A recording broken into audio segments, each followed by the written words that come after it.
You walk to the kitchen, they follow. You sit on the couch, they settle at your feet. You go to the bathroom, they're right there outside the door, even when you've only been gone for 30 seconds. Most people think it's just a quirky habit. But scientists who studied this discovered something most dog owners never fully realize.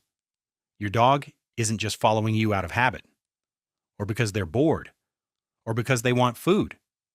They're following you because their brain has formed a bond with you that's almost identical to the bond a baby forms with their parent. In this video, I'm going to walk you through what researchers actually found when they tested this. Why dogs and humans developed this kind of relationship in the first place, and what your dog is really feeling when they shadow you from room to room.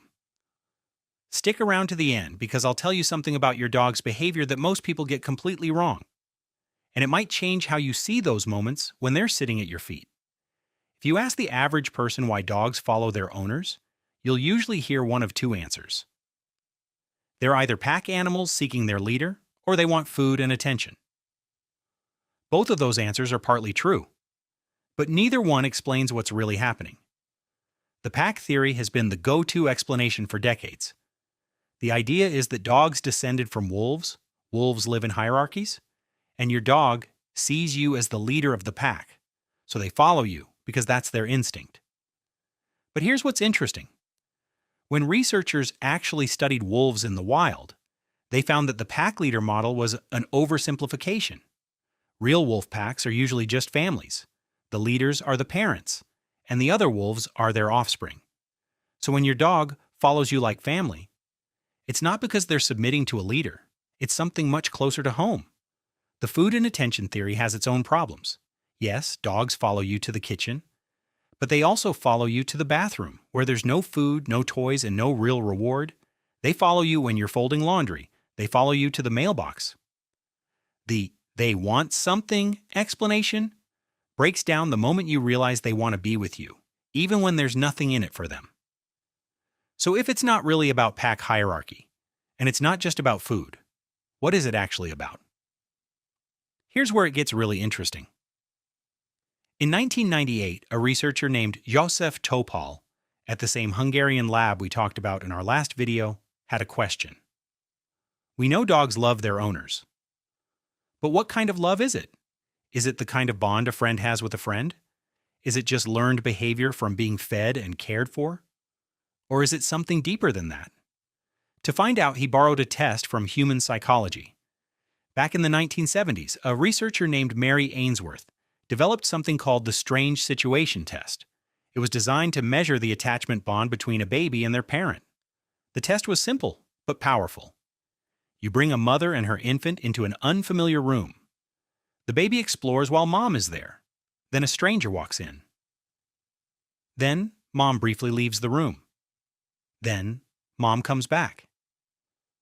Ainsworth measured how the baby behaved at each step.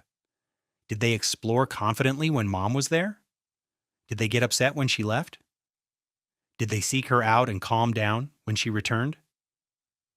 What she found became one of the foundational studies of human psychology. Babies use their parents as what she called a secure base. They explore the world more confidently when their attachment figure is present. They show distress when separated, and they seek comfort and contact when reunited. Topol wanted to know if dogs would do the same thing, so he ran the exact same test. But instead of mothers and infants, he used owners and their dogs. The results were striking. Dogs explored the unfamiliar room more confidently when their owner was present. They became visibly distressed when their owner left. They greeted their owner enthusiastically when they returned and stayed close to them afterward. They preferred their owner over the stranger every single time. In other words, dogs showed the same attachment patterns that human infants show toward their parents. This wasn't just an interesting parallel. The behaviors weren't just similar. They were measurably the same in pattern, intensity, and timing. Topol's study has been replicated dozens of times since 1998. With pet dogs, with shelter dogs, with guide dogs, with working dogs. The result has held up every single time. Dogs form what scientists call an attachment bond with their owners that is structurally The same kind of bond a baby forms with their parent. When your dog follows you from room to room, they're doing what babies do. They're staying close to their attachment figure, the person who makes them feel safe enough to face the world. There's another piece of this that researchers found, and it might be the most beautiful part. Studies have shown that when you and your dog interact, especially when you make eye contact or share physical closeness, both of your brains release a hormone called oxytocin. It's the same hormone that releases when a mother holds her newborn baby. The same hormone that bonds romantic partners. The same hormone that creates the feeling we call love. And here's the part that gets me. This isn't a one-way thing. Both species release it. Your dog's brain is doing the same chemistry yours is. When they look at you, when they curl up next to you, when they follow you into the kitchen for the 50th time today, the same neurochemical bond that connects parents to children is firing in both of you. So here's what we actually know now, putting it all together. Your dog isn't following you because they're pack animals. They're not following you because they want food. They're not even following you out of habit. They're following you because somewhere in their brain, they have formed an attachment bond with you. The same kind of bond that exists between a parent and a child. They feel safer when you're near. They feel calmer when they can hear you. The world makes more sense to them when you're in the room. And this is the part most people get wrong. A lot of articles you'll read online will tell you that following behavior is a sign of separation anxiety. That clingy dogs are insecure dogs. That you need to train this behavior out of them. That's not what the research actually says. Following you around the house is normal attachment behavior. It's a sign that your dog has bonded to you successfully. Anxiety looks different. Anxiety is panic when you leave. Destructive behavior when you're gone. Inability to settle even when you're in the same room.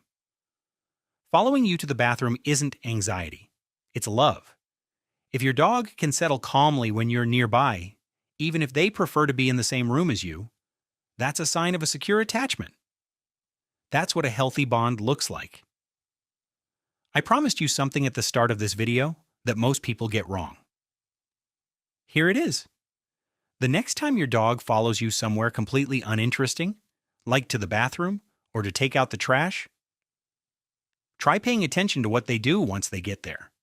Most of the time, they don't ask for anything. They don't want food. They don't want play. They just lie down somewhere they can see you and settle. That's the part nobody talks about. Your dog isn't following you because they want something from you. They're following you because being near you is the thing they want. That's the whole reward. When researchers describe dogs as having attachment bonds like infants, this is what they mean. A baby doesn't follow their parent for treats. A baby follows their parent because being near them is, in itself, the goal. Your dog is doing the same thing. So the next time your dog appears at your feet for the 100th time today, don't just think it's cute. Don't think they're being needy. Think about what's actually happening in their brain. They feel safest when you're near. They've chosen you, out of every possible person and place in the world, as the thing that makes them feel okay. You are their secure base. You are their person. And following you everywhere isn't a quirk. It's the deepest expression of love a dog is capable of.